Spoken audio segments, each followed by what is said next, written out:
হাই friends, কি খবৰ? মই আয়ুষ। আপোনালোকে চাই আছে MLD ক্ৰিয়েশ্যন ৰং চেনেলত সম্প্ৰচাৰিত হৈ থকা বৰষুণ ধাৰাবাহিকখনৰ আজিৰ খণ্ডটো চাবলৈ বহুত বেছি ভাল লাগিব, কিয়নো যোৱাটো খণ্ডত ৰিয়াৰ ওচৰলৈ মাক গৈছিল আৰু আজি অলপ দিনৰ পৰা তোমাৰ মনটো কিবা সলনি হৈছে বুলি সোধাত সেইদিনা অৰ্ণৱৰ লগত ছোৱালীজনী দেখিলোঁ। সেই ছোৱালীজনীক কোচত লৈ বেটাৰী ৰিক্সাখন চলাই আছিল আৰু পেচেঞ্জাৰ এজনে ভাড়া দিওঁতে ছোৱালীজনীকো এটা ট্ৰিপ দিছিল বুলি মাকৰ আগত কৈছিল।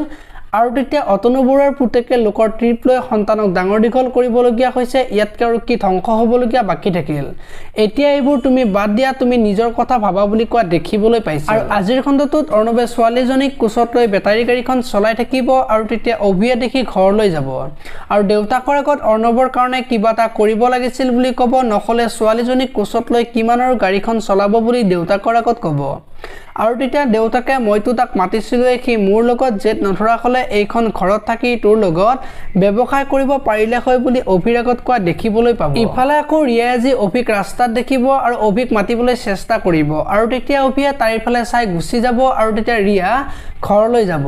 আৰু অভিয়ে মোক দেখিও এবাৰ নামাতিলে। আগতে মোৰ কথা মতে চলিছিল আৰু মোৰ অবিহনে থাকিবই পৰা নাছিল, এতিয়া মোক দেখিও নামাতে বুলি ভাবি থকা দেখিবলৈ পাব। এতিয়া বাৰু ৰিয়াই কি কৰিব দেখিবলৈ পাব আজিৰ খণ্ডটোত। আপোনালোকে বৰষুণ ধাৰাবাহিকখন চাই কেনেকুৱা পায় কমেণ্ট কৰি জনাব। যদি আপোনালোকে এতিয়ালৈকে ভিডিঅ'টো লাইক কৰা নাই, লাইক এটা কৰি দিব। আৰু যদি চেনেলটো প্ৰথমবাৰৰ বাবে চাই আছে তেতিয়াহ'লে চেনেলটো ছাবস্ক্ৰাইব কৰি বেল আইকনটো প্ৰেছ কৰি দিব। ধন্যবাদ।